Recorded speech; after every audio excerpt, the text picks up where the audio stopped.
जय हिंद दोस्तों। आज की इस वीडियो में देखेंगे साइंस के टॉप 30 एमसीक्यू जो आने वाले सभी एग्जाम के लिए बहुत ज़्यादा इंपॉर्टेंट है।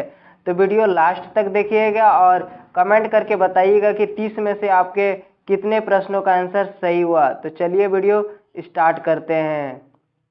पहला प्रश्न है, डैश में एक कोशिका विभाजित होकर 4 संतति कोशिका का निर्माण करते हैं। एक कोशिका विभाजित होकर 4 संतति कोशिका का निर्माण किसमें होता है? यह अर्धसूत्री विभाजन में होता है। ऑप्शन नंबर बी हो जाएगा इसका सही आंसर, अर्धसूत्री विभाजन।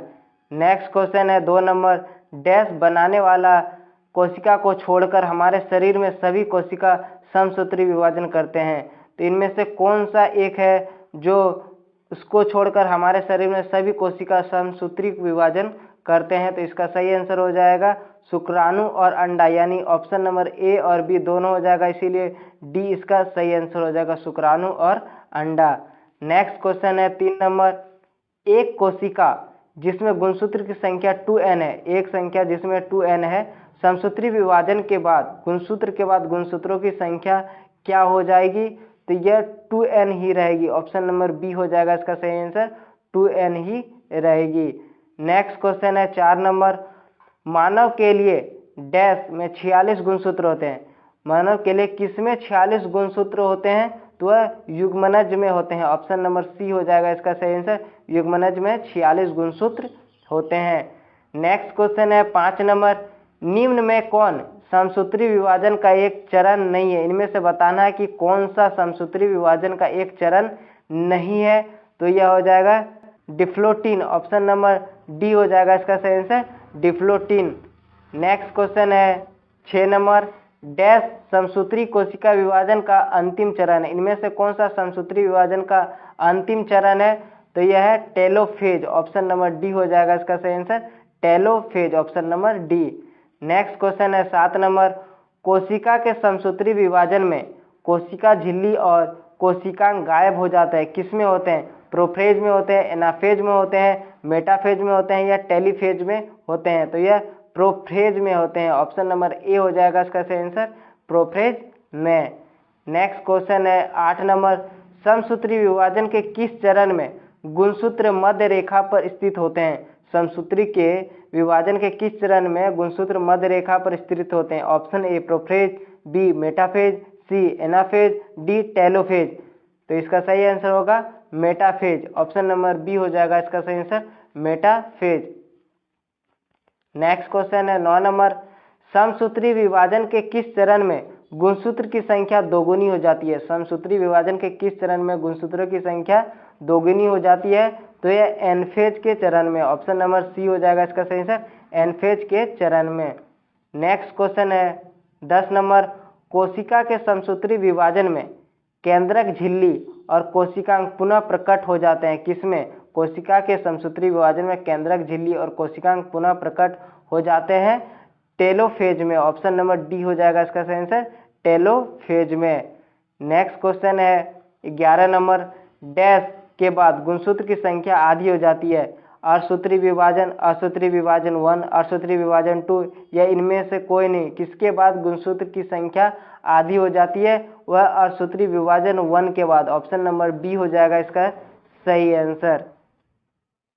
नेक्स्ट क्वेश्चन है 12 नंबर, डैश कभी विभाजित नहीं होते। इनमें से कौन सा कभी विभाजित नहीं होता है? ऑप्शन ए तंत्रिका कोशिका, ऑप्शन बी यकृत कोशिका, ऑप्शन सी त्वचा कोशिका, ऑप्शन डी अग्राशय की कोशिका। तो इसका सही आंसर होगा तंत्रिका कोशिका। ऑप्शन नंबर ए हो जाएगा इसका सही आंसर, तंत्रिका कोशिका। और ये सारे क्वेश्चन क्लास का आपको अगर पीडीएफ चाहिए तो आप हमारे टेलीग्राम चैनल से जुड़ सकते हैं। हमारे टेलीग्राम चैनल का लिंक डिस्क्रिप्शन बॉक्स में दिया है, वहाँ से जाके देख सकते हैं। नेक्स्ट क्वेश्चन है 13 नंबर, डैश के पास अपना राइबोसोम और डीएनए है। किसके पास अपना राइबोसोम और डीएनए? माइटोकॉन्ड्रिया, बी लवक, सी राजधानी या ए बी यानी माइटोकॉन्ड्रिया और लवक के पास। तो इसका सही आंसर होगा माइटोकॉन्ड्रिया और लवक के पास, यानी ऑप्शन नंबर डी हो जाएगा इसका सही आंसर, ए और बी दोनों। नेक्स्ट क्वेश्चन है 14 नंबर, दोहरी झिल्ली युक्त कोशिकांग, इनमें से कौन सा दोहरी झिल्ली युक्त कोशिकांग है? तो इसका सही आंसर होगा माइटोकॉन्ड्रिया। ऑप्शन नंबर डी हो जाएगा इसका सही आंसर, माइटोकॉन्ड्रिया दोहरी झिल्ली युक्त कोशिकांग है। नेक्स्ट क्वेश्चन है 15 नंबर, झिल्ली रहित कोशिकांग कौन है? इनमें से कौन सा झिल्ली रहित कोशिकांग है? ऑप्शन ए माइटोकॉन्ड्रिया, बी लवक, सी गोल्जी काय, ऑप्शन डी राइबोसोम। इनमें से कौन सा झिल्ली रहित यानी झिल्ली नहीं है उसमें कौन सा कोशिकांग है? तो यह है राइबोसोम। ऑप्शन नंबर डी हो जाएगा इसका सही आंसर, राइबोसोम। नेक्स्ट क्वेश्चन है 16 नंबर, डैश में सभी झिल्ली युक्त कोशिकांग अनुपस्थित होते हैं? किसमें सभी झिल्ली युक्त कोशिकांग अनुपस्थित होते हैं? ऑप्शन ए जीवाणु में, नील हरित शैवाल में, माइक्रोप्लाज्मा में या इनमें सभी में? तो इसका सही आंसर होगा इनमें सभी में। ऑप्शन नंबर डी हो जाएगा इसका सही आंसर। नेक्स्ट क्वेश्चन है 17 नंबर, मानव कोशिका के संदर्भ में सही कथन को चुनें। इनमें से मानव कोशिका का कौन सा संदर्भ सही है? ऑप्शन ए है सबसे लंबी कोशिका तंत्रिका कोशिका होती है, ऑप्शन बी है सबसे छोटी कोशिका शुक्राणु होती है, ऑप्शन सी है सबसे बड़ी कोशिका मादा अंडा होता है। इनमें या इनमें से सभी? तो इसका सही आंसर होगा मानव कोशिका के संदर्भ में ये सारे सही है, इसीलिए ऑप्शन नंबर डी हो जाएगा इसका सही आंसर। नेक्स्ट क्वेश्चन है 18 नंबर, सबसे बड़ी कोशिका है। इनमें से बताना है कि सबसे बड़ी कोशिका कौन है? वह शुतुरमुर्ग का अंडा। ऑप्शन नंबर बी हो जाएगा इसका सही आंसर। नेक्स्ट क्वेश्चन है 19 नंबर, डैश सबसे छोटी कोशिका। इनमें से बताना है कि सबसे छोटी कोशिका कौन है? ऑप्शन ए शुक्राणु, option b microplasma, option c तंत्रिका कोशिका या ऑप्शन डी शुतुरमुर्ग का अंडा। तो इसका सही आंसर होगा माइक्रोप्लाज्मा। ऑप्शन नंबर बी हो जाएगा इसका सही आंसर, माइक्रोप्लाज्मा।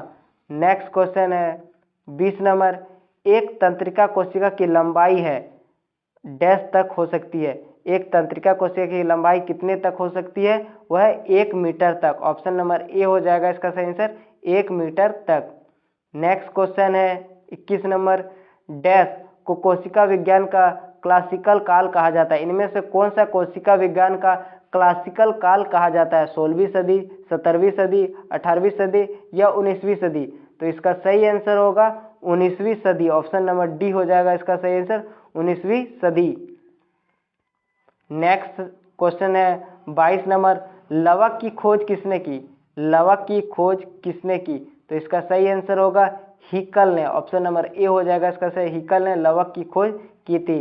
नेक्स्ट क्वेश्चन है 23 नंबर, केंद्रक में केंद्रिका की खोज किसने की थी? केंद्रक में केंद्रिका की खोज किसने की थी? यह फोंटाना ने किया था। ऑप्शन नंबर ए हो जाएगा इसका सही आंसर, फोंटाना। नेक्स्ट क्वेश्चन है 24 नंबर, कुत्ते में गुणसूत्र की संख्या कितनी होती है? कुत्ते में गुणसूत्र की संख्या कितनी होती है? वह 46 होती है। ऑप्शन नंबर सी हो जाएगा इसका सही आंसर, 46 होती है। नेक्स्ट क्वेश्चन है 25 नंबर, आलू में गुणसूत्र की संख्या कितनी होती है? आलू में गुणसूत्र की संख्या 48 होती है। ऑप्शन नंबर सी हो जाएगा इसका सही आंसर, 48। गुणसूत्र से संबंधित एक शॉर्ट वीडियो बनाया जिसमें लगभग 25-30 चीज़ों के गुणसूत्र के बारे में बताया, किसमें कितना गुणसूत्र पाया जाता है, जो एग्जाम के दृष्टि से इम्पोर्टेंट है। वो आप लोग वीडियो देख सकते हैं, उसका लिंक हम डिस्क्रिप्शन बॉक्स में दे दिए, वहाँ से जाके आप देख सकते हैं कि किसमें कितना गुणसूत्र पाया जाता है, ये इम्पोर्टेंट है। अब इसको वीडियो आप लोग देख लीजिएगा। नेक्स्ट क्वेश्चन है 26 नंबर, भारतीय कोशिका विज्ञान के जनक कहे जाते हैं? भारतीय कोशिका विज्ञान के जनक किसे कहे जाते हैं? तो इसका सही आंसर होगा अरुण कुमार को। ऑप्शन नंबर बी हो जाएगा इसका सही आंसर, अरुण कुमार को। नेक्स्ट क्वेश्चन है 27 नंबर, नाभिक के अलावा कोशिका के पास किस कोशिकांग में डीएनए होता है? इनमें से बताना, नाभिक के अलावा कोशिका के किस कोशिकांग में डीएनए होता है? तारक केंद्र, गोल्जी उपकरण, लाइसोसोम या माइटोकॉन्ड्रिया? तो इसका सही आंसर होगा माइटोकॉन्ड्रिया। ऑप्शन नंबर डी हो जाएगा इसका सही आंसर, माइटोकॉन्ड्रिया।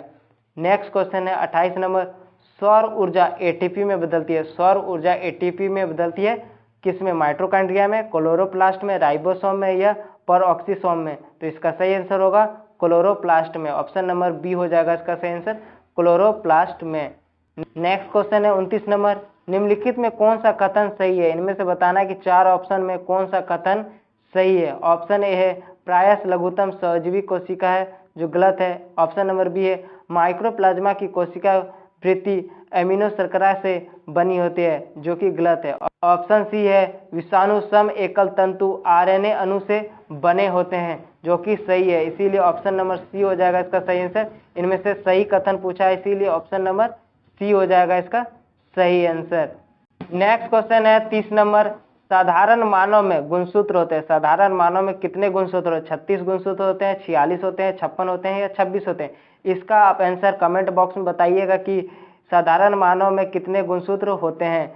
और ये वीडियो आपको पसंद आएगी तो वीडियो को लाइक करें और इसी तरह की वीडियो पाने के लिए हमारे चैनल को सब्सक्राइब करना ना भूलें।